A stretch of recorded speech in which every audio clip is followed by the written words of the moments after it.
Hello everyone, welcome to channel learn with ease. आज का topic है रिटायरमेंट ऑफ अ पार्टनर, जिसमें हम सॉल्व करेंगे question number 35, chapter 5 TS Grewal की बुक से class 12 accounts. Online sessions, online classes के लिए आप मुझे इस नंबर पर व्हाट्सएप कर सकते हो अपना नाम और क्लास। अगर आप टीएस ग्रेवाल के साथ साथ डीके गोयल बुक को फॉलो कर रहे हो तो इसी चैनल की प्लेलिस्ट को क्लिक करो, आपको न्यू एडिशन के सॉल्यूशंस अपलोडेड मिलेंगे।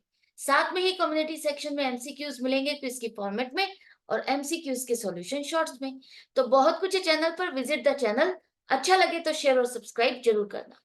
क्वेश्चन में 3 पार्टनर है X Y Z, profit sharing ratio 3:2:1, balance sheet 31 March 2024 की आपको दी गई है। एक पार्टनर जेड फर्म को छोड़ के जा रहा है, रिटायर हो रहा है। गुडविल की वैल्यूएशन की गई है। एसेट्स और लाइबिलिटीज की रिवैल्यूएशन पर क्या इंफॉर्मेशन है वो दी गई है। इसके बाद जो जेड का बैलेंस बनता है, जेड रिटायर हो रहा है तो उसको पेमेंट करनी है आपको, और पेमेंट करने में आपने 5067 रुपीज की तो पेमेंट कर दी। बाकी 50% जो है उसके लिए आपने एक ड्राफ्ट दिया, और 50% आप उसको 1 साल बाद पेमेंट करने वाले हो, मतलब लोन अकाउंट में ट्रांसफर करने वाले। गुडविल की जर्नल एंट्रीज बनानी है, रिवैल्यूएशन अकाउंट, कैपिटल अकाउंट और नई फर्म की बैलेंस शीट। कैसे करोगे? हम अपने हर क्वेश्चन को कहां से स्टार्ट करते हैं? गुडविल के एडजस्टमेंट से। तो यहां पर भी वही करेंगे। तीनों partner X Y Z, profit sharing ratio 3:2:1। अगर जेड फर्म को छोड़ के जा रहा है तो रिमेनिंग पार्टनर एक्स और वाई आगे चल करके प्रॉफिट को कैसे बांटेंगे? क्या क्वेश्चन में दिया है? क्वेश्चन में तो कुछ भी नहीं दिया, क्वेश्चन साइलेंट है। इसका मतलब एक्स और वाई जैसे पहले प्रॉफिट को बांटते थे, इन दोनों का जो पहले कॉम्बिनेशन था वही आगे भी रहने वाला है। तो न्यू रेशियो 3:2 हो गई। जेड का शेयर ऑफ प्रॉफिट 1/6 इन दोनों में से किसको मिला? क्या दोनों ने आपस में बांटा? बिल्कुल बांटा होगा, लेकिन किस हिसाब से बांटा? क्या क्वेश्चन में दिया है? नहीं, क्वेश्चन में नहीं दिया। इसका मतलब जैसा इनका ओल्ड रेशियो में कॉम्बिनेशन है उसी हिसाब से इन्होंने जेड के शेयर ऑफ प्रॉफिट को आपस में बांट लिया। ओल्ड रेशियो न्यू रेशियो में कॉम्बिनेशन सेम है, इसी रेशियो में इन्होंने इसके प्रॉफिट को बांटा। तो गेनिंग रेशियो जो आपको चाहिए गुडविल के एडजस्टमेंट के लिए वो भी आपकी 3:2 रहेगी। आपको new ratio minus old ratio करके टाइम वेस्ट नहीं करना। जब भी ऐसा लिखा हो रिटायर होने के बाद, पार्टनर के रिटायर होने के बाद रिमेनिंग पार्टनर्स अपना उसी हिसाब से प्रॉफिट बांट रहे हैं जैसे पहले बांटते थे, उनका कॉम्बिनेशन सेम रहने वाला है, तो आपका गेनिंग रेशियो भी वही रहेगी जो उनकी ओल्ड रेशियो में कॉम्बिनेशन था। आपको आंख बंद करके लिख देना है ये। अब इसके बाद गेनिंग रेशियो तो मिल गई। जेड जो रिटायर हो रहा है उसका शेयर ऑफ गुडविल क्या होगा? पूरी फर्म की गुडविल है 34,800, तो जेड का शेयर बनेगा 1/6। अगर उसका शेयर ऑफ प्रॉफिट है तो 1/6 गुडविल का भी बनेगा 5,800। अब ये 5,800 उसको दिया जाएगा, वो रिटायर हो रहा है तो उसके जितना भी आप पैसा निकाल रहे हो, बैलेंस निकाल रहे हो पेबल कि उसको हमें इतना पेमेंट करना है, उसमें इतना अमाउंट भी ऐड होगा गुडविल का, उसको दिया जाएगा। आज तक का जितना भी बिजनेस हुआ है उसमें जेड का भी शेयर है। तो ये बिजनेस आज अगर आप वाइंड अप करते हो तो इतने रुपए की आपको गुडविल का पैसा मिलता है, जो कि तीनों में बटेगा। लेकिन आज आप बेच नहीं सकते, आप अपने बिजनेस को वाइंड अप नहीं कर रहे हो।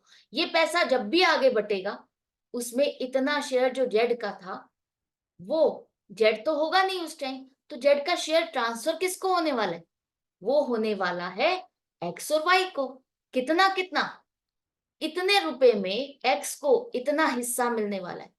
इसी हिसाब से इन दोनों ने आपस में बांटा है ना इसके शेयर को, तो इसी हिसाब से ही इसमें इनको फायदा होगा। तो 3480 रुपीज तो एक्स को मिलेंगे और वाई को मिलेंगे 2320 रुपीज।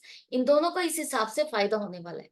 तो यही दोनों इसका शेयर लेने वाले हैं, तो यही दोनों मिलकर के इसको पेमेंट करेंगे। क्योंकि फर्म के पास तो पैसा आ नहीं रहा, फर्म तो बेच नहीं रही है, फर्म के पास पैसा आ नहीं रहा, तो इसको पेमेंट करेगा कौन? जिसके पास इसका हिस्सा जाने वाला है वही दोनों मिलकर के इसको पेमेंट करेंगे।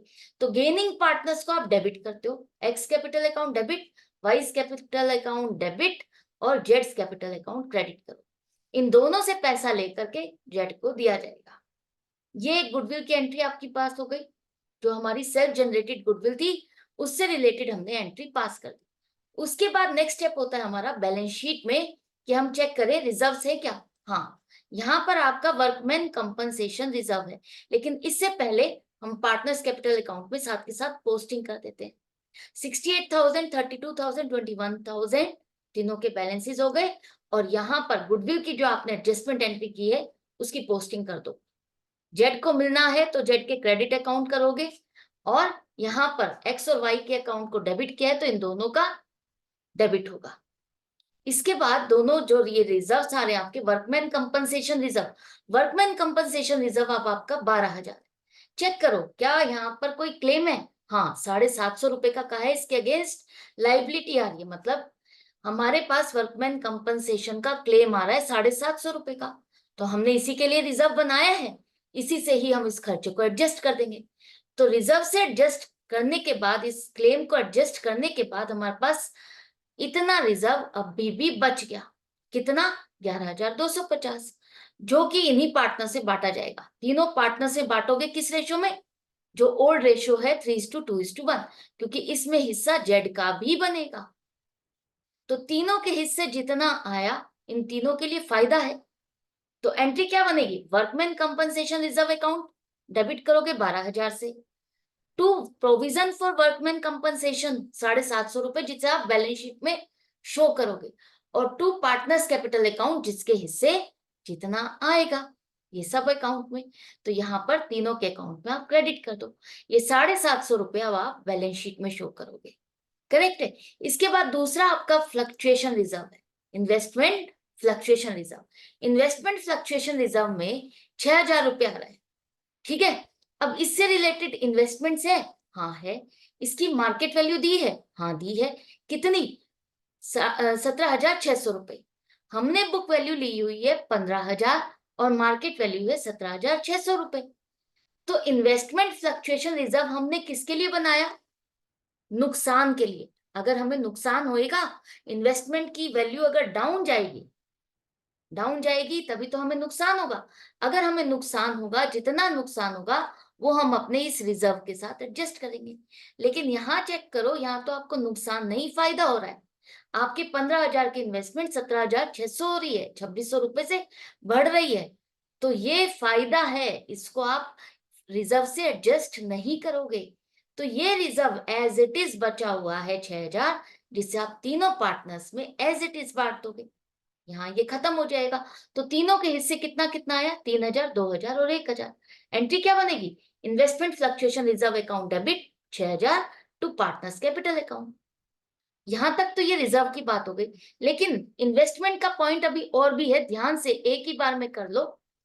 ये इन्वेस्टमेंट फ्लक्चुएशन रिजर्व तो आपने खत्म कर दिया, लेकिन जो ये इन्वेस्टमेंट्स है, ये 15,000 की जगह 17,600 है, और इसको जेड ने टेक ओवर कर लिया इसकी मार्केट वैल्यू पे।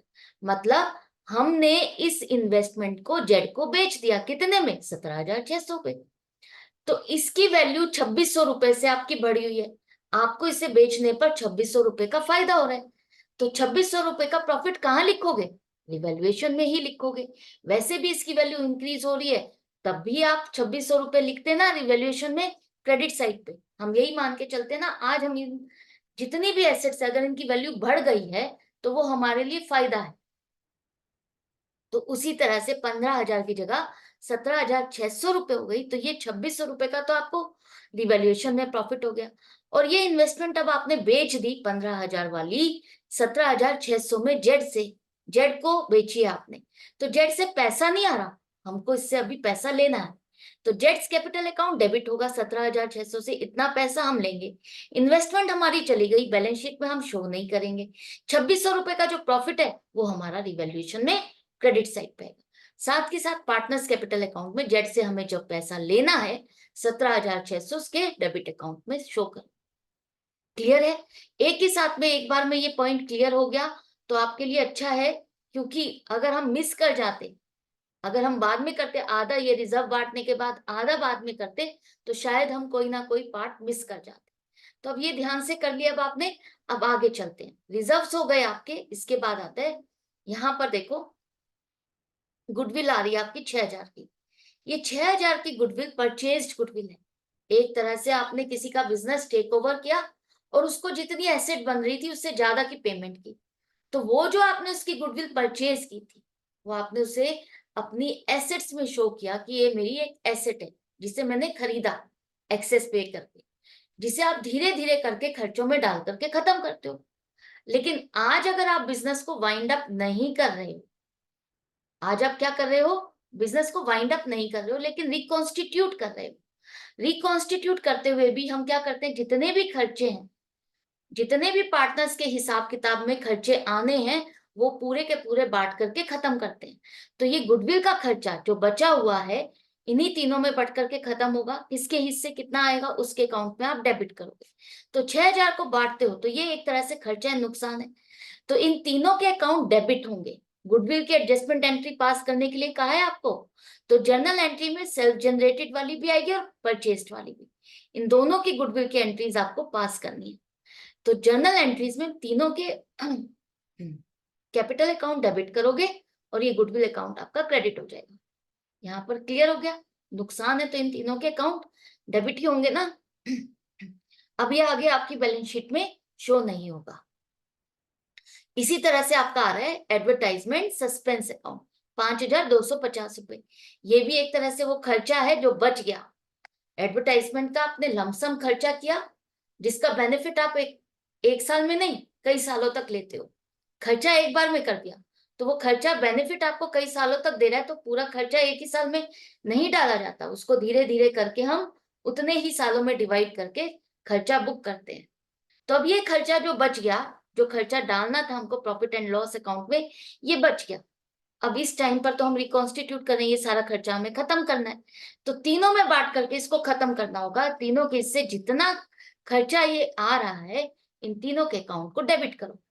तो partners capital account debit to advertisement suspense account credit करोगे, तभी तो ये अकाउंट खत्म होगा। तो 2625, 1750 और 875 इन तीनों के अकाउंट में आपने क्रेडिट कर दिया। अब ये बैलेंस शीट में जितने भी बैलेंसेस थे, रिजर्व्स थे, जो भी खर्चे थे, हमने सब बांट दिए। इसके बाद बारी आती है रिवैल्यूएशन की। रिवैल्यूएशन में देखो आपका कहा है कि patents is to be reduced by 20%, मतलब पेटेंट्स 20% से घट गए, 20% से घट गए हैं। कितने के? 10,000 के। 10,000 के 20% वैल्यू क्या होगी? 2,000। तो पेटेंट्स की वैल्यू 2,000 से घट गई। एसेट की वैल्यू घटना, नुकसान। तो यहां पर रिवैल्यूएशन में डेबिट साइड पे लिखो। अब ये पेटेंट की वैल्यू 10,000 नहीं, कितनी रह गई? 8,000। तो यहां पर दिखाओ पेटेंट्स 8,000, बैलेंस शीट में साथ के साथ लिखो। इसके बाद नेक्स्ट लिखा है, इस पॉइंट को ध्यान से समझो, कि machinery and that of machinery to 90%, ये कंटिन्यूटी में है। देखो, value of machinery to value of machinery reduced to 90%। इसका मतलब ये निकल के आता है value of machinery reduced to 90%। Reduced to आ गया, टू का मतलब है अब इसकी वैल्यू 90% रह गई है। अब इसकी वैल्यू 90% रह गई है, मशीनरी की वैल्यू 90% रह गई है, 10% घट गई। तो यहां पर 50,000 की आपने मशीनरी दिखाई है, इसकी वैल्यू 90% रह गई, मतलब 50,000 का 90% कितना होगा? 45,000। तो 50,000 की मशीनरी 45,000 रह गई, तो आपका 5,000 से नुकसान हो रहा है, वैल्यू घट रही है। तो कहां दिखाओगे? रिवैल्यूएशन में डेबिट साइड। और वैसे भी देख तो अगर 90% वैल्यू रह गई, 10% घट गई, तो 10% भी कितना बनेगा? 5,000। तो 5,000 का नुकसान आपका यहाँ रिवैल्यूएशन में डेबिट साइड पे आएगा। साथ के साथ बैलेंस शीट में दिखाओ मशीनरी 45,000। नेक्स्ट है आपका provision for doubtful debts is to be at the rate of 6% on debtors. अब आपको जो प्रोविजन करना है डेटर्स का, 6% करना है। तो पहले देखो यहाँ पर आपके डेटर्स हैं कितने? 40,000 के। करेक्ट, 40,000 के डेटर्स हैं, इस पर 6% बनाओगे, क्योंकि बेड डेट्स कुछ भी नहीं हुआ। प्रोविजन का मतलब बेड डेट्स नहीं होता, या आपने सिर्फ एक प्रोविजन बनाया, एक एस्टिमेशन डाला है कि मुझे इतना खर्चा हो सकता है, मेरा इतना पैसा डूब जाएगा। जब तक बेड डेट्स पूरा प्रॉपर यहाँ पर लिखा ना हो, प्रॉपर आपको ये इंफॉर्मेशन ना दी हो कि आप कितने पैसे डूब गए हैं, तब तक आप उसे डेटर्स में से माइनस नहीं करोगे। तो यहाँ पर बेड डेट्स तो कोई लिखा ही नहीं है, तो इसका मतलब हमारे डेटर्स तो अभी 40,000 के हैं। 40,000 पर 6% का प्रोविजन बनाने के लिए कहा जा रहा है, जो कि बनेगा 2400 रुपए। करेक्ट। अब ये नया प्रोविजन 2400 रुपए का चाहते हैं, पहले हमारा प्रोविजन है 2000। क्या इसके अगेंस्ट हमारे कोई बेड डेट्स आए हैं? आए ही नहीं है, कोई भी खर्चा नहीं आया। तो जब कोई बेड डेट्स हुए ही नहीं और ये प्रोविजन हमारा बचा हुआ है, बचा हुआ है ना पहले वाला प्रोविजन, ये खर्चा हुआ ही नहीं है और हम इससे खर्चा डाल चुके हैं, ये खर्चा ऑलरेडी हम डाल चुके हैं और इतना अभी हमारे पास खर्चा आया नहीं है। ये एक प्रोविजन बनाया हुआ है, रिजर्व। जैसे आपने कोई पॉकेट मनी इकट्ठी की और वो पॉकेट मनी अभी आपकी बची हुई है, आपके पास वो आपके मनपसंद की चीज खरीदने वाली मार्केट में आई नहीं, तो वो पॉकेट मनी बची हुई है ना, बची हुई है। अब आप स्विच ओवर हो गए किसी और चीज को खरीदने में। पहले आप खरीदना चाहते थे कोई और ड्रेस, अब आप कोई और ड्रेस खरीदना चाहते हो, तो क्या हुआ, उसके लिए अब आपको नया पैसा इकट्ठा करना है। तो उसकी जो पैसा चाहिए, उस पॉकेट मनी के लिए जो पैसा चाहिए नई ड्रेस के लिए, मान लेते हैं वो चाहिए आपको 2500 रुपए, और पहले आपने पॉकेट मनी इकट्ठी की हुई है 2000, वो आपने यूज ही नहीं की। तो उस 2000 की पॉकेट मनी को आप इसी में एडजस्ट कर दोगे ना, कि मेरे को जो दूसरी अब ड्रेस खरीदनी है, पहले वाली पॉकेट मनी बची हुई है, इसी में ट्रांसफर कर देता हूँ। तो वही चीज है, ये रिजर्व आपका एज इट इज बचा हुआ है और मुझे इतना रिजर्व बनाना है, तो मैं इसी में एडजस्ट कर दूंगी ना, कि ये 2000 का तो खर्चा हम पहले डाल चुके हैं, मुझे 400 रुपए और चाहिए। यही हिसाब किताब करोगे ना, अगर आपकी 2500 रुपए की ड्रेस है, 2000 का पहले पॉकेट मनी बना हुआ है, तो अब आपको नई ड्रेस को खरीदने के लिए 500 रुपए और इकट्ठे करने हैं, यही करोगे। इसी तरह से 2400 रुपए का मेरा रिजर्व मुझे चाहिए, 2000 का पहले मेरा इकट्ठा हुआ है, 400 रुपए का और खर्चा डालना है, तो वही हम डाल देंगे टू प्रोविजन फॉर डेट्स 400 रुपए। और अब बैलेंस शीट में क्या आ जाएगा, डेटर्स 40,000 लेस प्रोविजन 2400 रुपए, 37,600 के आउटर कॉलम। ये भी क्लियर हो गया। इन्वेस्टमेंट वाला पॉइंट हम कर चुके, वर्कमैन कंपनसेशन वाला भी हम कर चुके। इसके बाद आता है क्रेडिटर्स। क्रेडिटर्स हैं जो कि 4,000 रुपए के, जिनको आपको पेमेंट ही नहीं करनी, वो आपसे पेमेंट लेने ही नहीं वाले।